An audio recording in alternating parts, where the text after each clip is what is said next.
নিৰ্বাচনৰ প্ৰাক মুহূৰ্তত কাছাৰৰ লক্ষীপুৰত কংগ্ৰেছত বৃহৎ খহনীয়া। কংগ্ৰেছ দল ত্যাগ কৰি বিজেপিত যোগদান প্ৰায় 4 শতাধিক কংগ্ৰেছ নেতাকৰ্মী। নিৰ্বাচনৰ দিন ঘোষণা হোৱাৰ লগে লগে ৰাইজৰ নিৰ্বাচনী বতাহ গৰম হৈ পৰিছে। ইতিমধ্যে প্ৰতিটো দলৰ প্ৰাৰ্থীসকলে নিজ সমষ্টিৰ প্ৰচাৰ তীব্ৰ কৰি তুলিছে। কিন্তু ইয়াৰ মাজতে দেখা গৈছে নিৰ্বাচনৰ প্ৰাক মুহূৰ্তত কংগ্ৰেছ দল ত্যাগ কৰি শিলচৰৰ প্ৰাৰ্থী পৰিমল শুক্লবৈদ্যৰ হাতত ধৰি প্ৰায় 4 শতাধিক কংগ্ৰেছ নেতাকৰ্মীয়ে যোগদান কৰিলে বিজেপিত।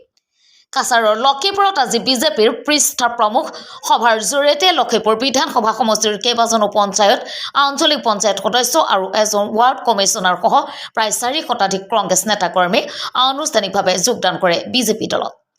লক্ষীপুৰ বিনাকান্দিত অনুষ্ঠিত এই পৃষ্ঠা প্ৰমুখ সভাত বিজেপিৰ ৰাজ্যিক সাংগঠনিক সম্পাদক ৰবীন্দ্ৰ ৰাজুজী, লক্ষীপুৰৰ বিধায়ক কৌশিক ৰয় আৰু শিলচৰ লোকসভা সমষ্টিৰ বিজেপি প্ৰাৰ্থী পৰিমল শুক্লবৈদ্যৰ হাতত ধৰি বিজেপিত যোগদান কৰে কংগ্ৰেছীসকলে।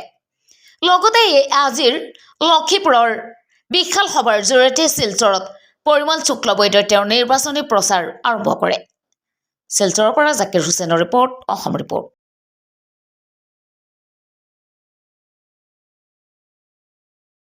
4 শতাধিক কংগ্ৰেছ কৰ্মীয়ে বিজেপিত আনুষ্ঠানিকভাৱে যোগদান কৰিছে আৰু আপোনাৰ হাত ধৰি লক্ষীপুৰত কি ক'ব আপুনি? নিৰ্বাচনৰ এই মুহূৰ্তত কিমান লাভ হ'ব বিজেপি কৰিছে?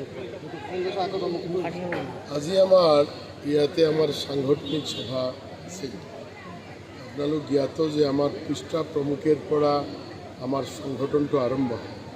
পৃষ্ঠা প্ৰমুখেৰ পৰা আৰম্ভ কৰি আমাৰ ইয়াতে 3টা মণ্ডল আছে। আমাৰ ৰাজাবাজাৰ মণ্ডল, লক্ষীপুৰ আৰু জয়পুৰ মণ্ডল, লক্ষীপুৰ আৰু বিনাকান্দি মণ্ডল।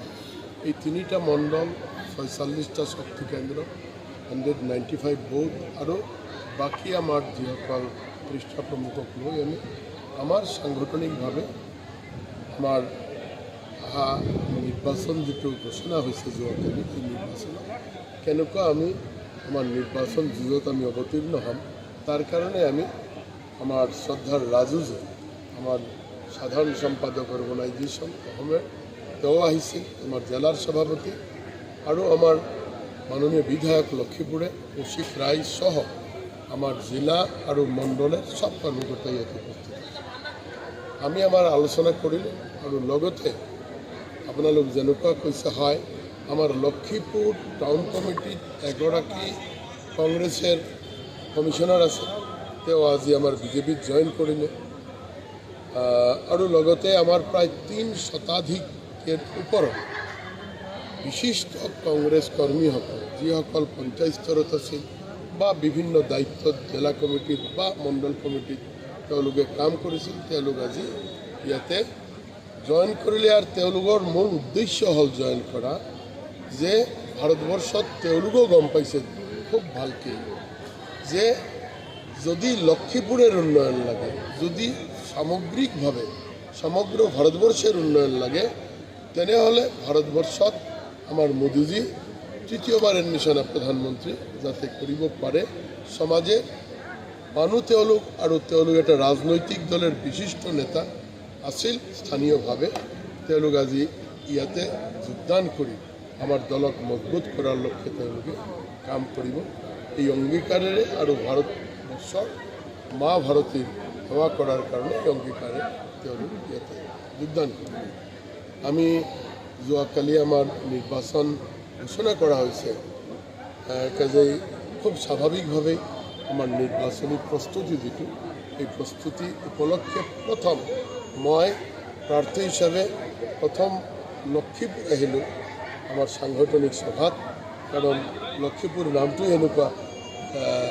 তো এই ক্ষেত্ৰত আমি আমাৰ বন্ধুসকলৰ লগতে আপোনালোকে দেখিছে প্ৰায় 3000 আমাৰ আজি কোনো পাব্লিক মিটিং নহয়, আমাৰ 3000 প্ৰায় আমি সকলোৱে মিলি আমি কৰ্মকৰ্তাসকলৰ লগতে আমি কথা কৈছোঁ।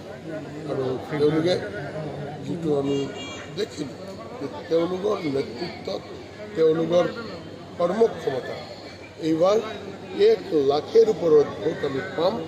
তাৰো কাৰণটো হ'ল পাম এই কাৰণে যে যোৱা 3 বছৰে আমাৰ ইয়াতে যিজন বিধায়ক মাননীয় কৌশিক ৰয়, তেওঁৰ নেতৃত্বত আপোনালোক জ্ঞাত যে ইয়াতে আপুনি ডাঙৰ ষ্টেডিয়াম, ইয়াতে ডাঙৰ হস্পিটেল, ইয়াতে স্কুল, ইয়াতে মডেল স্কুল, ইয়াতে বিভিন্ন স্তৰৰ যি কামবিলাক উইদিন 3 ইয়াৰ্ছ যেনেকুৱা হৈছে, ত্বৰান্বিত গতিত হৈছে, এই গতি লক্ষীপুৰ ৰাইজে তেওঁ নিৰ্বাচিত হোৱাৰ আগতে কেতিয়াও দেখা নাছিল।